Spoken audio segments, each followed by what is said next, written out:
गुजरात से बीते सालों में गौ मांस को लेकर कई चौंकाने वाली खबरें सामने आई हैं। ज्यादातर खबरें गौ तस्करी से जुड़ी होती हैं, लेकिन आज की खबर कुछ और ही है जो आपको गुस्सा दिला सकती है, आपको सोचने के लिए मजबूर कर सकती है। खास उन लोगों को जो गौ को भगवान मानते हैं और वो लोग जो गौ की पूजा करते हैं। तो क्या है गौ मांस को लेकर पूरा माजरा जिसने पूरे गुजरात में, खासकर गुजरात के बड़ोदरा में टेंशन बढ़ा दी है। बात करेंगे आज की स्पेशल स्टोरी में, साथ ही बात करेंगे कुछ और ऐसी ही खबरों की। तो चलिए शुरू करते हैं।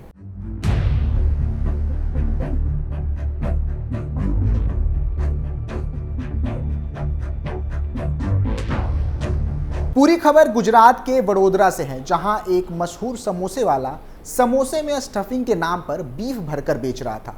पुलिस ने उसकी दुकान पर रेड मारकर 6 लोगों को गिरफ्तार कर लिया है। वहीं समोसे की स्टफिंग के लिए तैयार किया गया सामान भी बोरी से जब्त कर लिया गया है। जानकारी के मुताबिक बड़ोदरा के चिपवाड़ स्थित इस समोसे की दुकान का नाम हुसैनी समोसे वाला है। दुकान से कई सौ किलो, लगभग 350 किलो बीफ की स्टफिंग बरामद हुई है, जिसके बाद पुलिस ने इसका सैंपल फॉरेंसिक टेस्ट के लिए भेजा और रिपोर्ट आने पर स्पष्ट हुआ कि समोसे में गौमांस ही भरा था।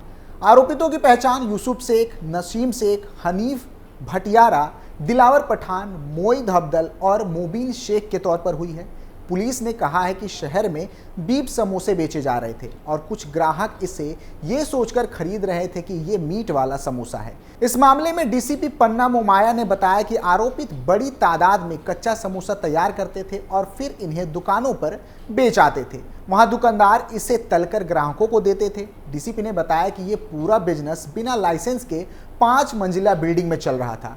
पुलिस ये पता लगा रही है कि ये कब से बीफ वाले समोसे बेच रहे थे और कहां से बीफ खरीद रहे थे। अब तक पूछताछ में यूसुफ शेख ने बताया है कि उसके अब्बा इस काम को करते थे। बाद में उसने भी इसे काम के तौर पर स्वीकार कर लिया। उसने ये जानकारी भी दी कि वो लोग अपने समोसे में गौमांस इसलिए डालते हैं क्योंकि गौमांस बहुत ही सस्ता होता है और ज़्यादा फायदेमंद। बता दें कि एनिमल एक्टिविस्ट नेहा पटेल ने इस दुकान में चल रहे अवैध काम का खुलासा करने में पुलिस की मदद की। नेहा ने बताया कि ये शहर की मशहूर समोसे की दुकान है, लेकिन फिर भी दुकान पर कहीं नहीं लिखा हुआ है कि ये मीट समोसे बेचता है। ऐसे में नेहा को जब इसकी जानकारी हुई तो उन्होंने लोगों से जानना चाहा कि क्या उन्हें इस बारे में कुछ पता है। जब नेहा को लगा कि ये काम लोगों की जानकारी के बिना हो रहा है तो उन्होंने इसकी शिकायत पुलिस में की और मांग की कि ऐसी दुकानों को सील किया जाए। साथ ही खाने पीने की दुकानों की चेकिंग नियमित होती रहे। बता दें कि गुजरात से गौमांस को लेकर ये कोई पहली खबर नहीं है। इससे पहले भी ऐसे घिनौने और चौंकाने वाले मामले सामने आते रहे हैं, जिसने सबके होश उड़ा दिए। खबर गुजरात के नवसारी से थी, जहां मोहम्मद अब्दुल नाम का युवक रंगे हाथों पकड़ा गया था, जो समोसे में गौमांस भरकर बेच रहा था। नवसारी के नायब पुलिस अधीक्षक एनपी गोहिल के मुताबिक लंबे समय से मोहम्मद अब्दुल सूज के खिलाफ शिकायत मिल रही थी। लोगों को आशंका थी कि वह अपने समोसे में कुछ गलत चीज भर रहा है।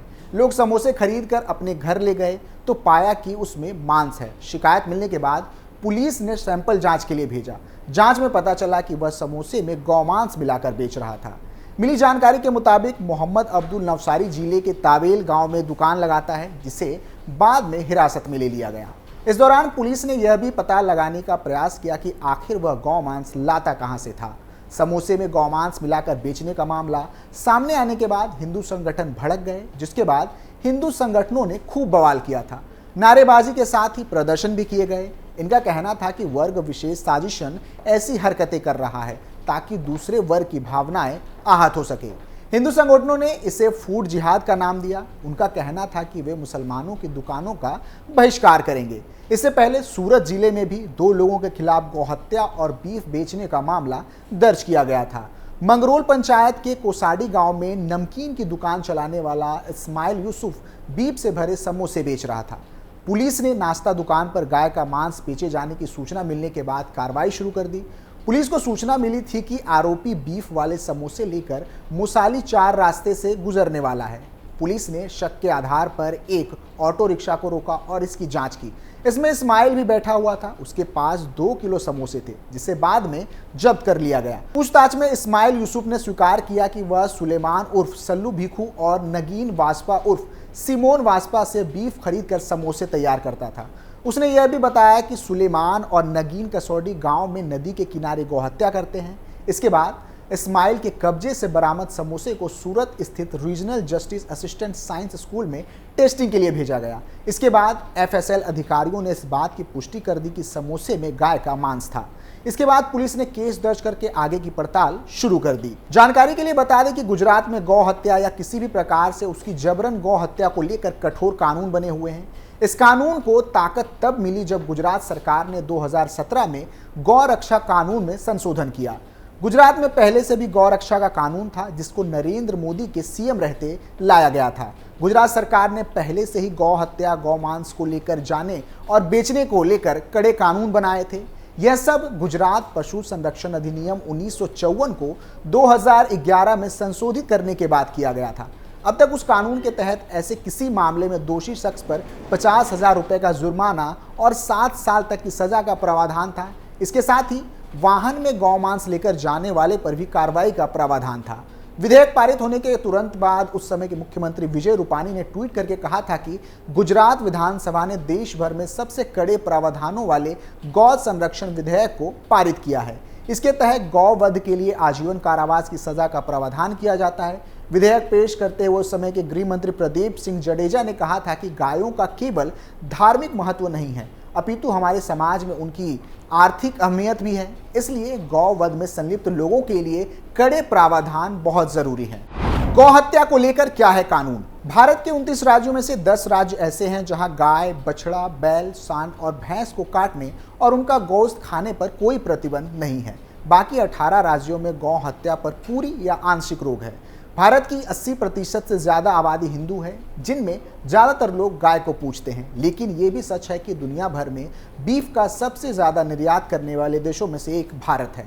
दरअसल बीफ बकरे, मुर्गे और मछली के गोश्त से सस्ता होता है। इसी वजह से ये गरीब तबकों में रोज के भोजन का हिस्सा है। खासतौर पर कई मुस्लिम, ईसाई, दलित और आदिवासी जनजातियों के बीच गौ हत्या पर कोई केंद्रीय कानून नहीं है, पर अलग अलग राज्यों के स्तर पर रोक दशकों से लागू है। तो सबसे पहले ये जान लें कि देश के किन हिस्सों में बीफ परोसा जा सकता है, किन राज्यों में है पूरा प्रतिबंध। गौ हत्या पर पूरे प्रतिबंध के मायने हैं कि गाय, बछड़ा, बैल और सांड की हत्या पर रोक हो।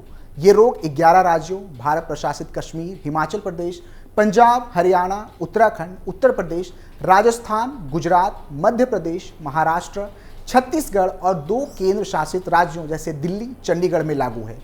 गौहत्या कानून के उल्लंघन पर सबसे कड़ी सजा भी इन्हीं राज्यों में तय की गई है। हरियाणा में सबसे ज्यादा 1 लाख रुपए का जुर्माना और 10 साल की जेल की सजा का प्रावधान है।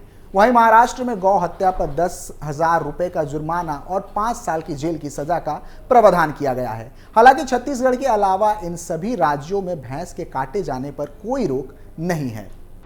कहां लागू है आंशिक प्रतिबंध? इसके अंतर्गत गाय और बछड़े की हत्या पर पूरा प्रतिबंध होता है, लेकिन बैल, सांड और भैंस को काटने और खाने की इजाजत होती है। इसके लिए जरूरी है कि पशु को फिट फॉर स्टॉलर सर्टिफिकेट मिला हो। सर्टिफिकेट पशु की उम्र, काम करने की क्षमता और बच्चे पैदा करने की क्षमता को देखकर दिया जाता है। इन सभी राज्यों में सजा और जुर्माने पर रुख भी कुछ नरम है। जेल की सजा 6 महीने से 2 साल के बीच है, जबकि जुर्माने की अधिकतम रकम सिर्फ 1,000 रुपए है। आंशिक प्रतिबंध 8 राज्यों जैसे बिहार, झारखंड, उड़ीसा, तेलंगाना, आंध्र प्रदेश, तमिलनाडु, कर्नाटक, गोवा और 4 केंद्र शासित राज्यों जैसे दमन, दीव, दादर, नागर हवेली, पौंडीचेरी, अंडमान और निकोबार द्वीप समूह में लागू होते हैं। इन राज्यों में नहीं है कोई प्रतिबंध। 10 राज्यों केरल, पश्चिम बंगाल, असम, अरुणाचल प्रदेश, मणिपुर, मेघालय, मिजोरम, नागालैंड, त्रिपुरा, सिक्किम और एक केंद्र शासित राज्य लक्षद्वीप में गौ हत्या पर कोई प्रतिबंध नहीं है। यहाँ गाय, बछड़ा, बैल, सांड और भैंस का मांस खुले तौर पर बाजार में बिकता है और खाया भी जाता है। 8 राज्यों और लक्षद्वीप में तो गौ हत्या पर किसी तरह की कोई कानून नहीं है। असम और पश्चिम बंगाल जो कानून है उसके तहत उन्हीं पशुओं को काटा जा सकता है जिन्हें फिट फॉर स्टॉलर सर्टिफिकेट मिला हो। ये उन्हीं पशुओं को दिया जाता है जिनकी उम्र 14 साल से ज़्यादा हो या जो प्रजनन या काम करने के काबिल ना हो। वर्ष 2011 की जनगणना के मुताबिक इनमें से कई राज्यों में आदिवासी जनजातियों की तादाद 80% से भी ज़्यादा है। इनमें से कई प्रदेशों में ईसाई धर्म मानने वालों की संख्या सबसे अधिक। फिलहाल के लिए इतना ही। आप देखते रहिए कैपिटल टीवी उत्तर प्रदेश। नमस्कार।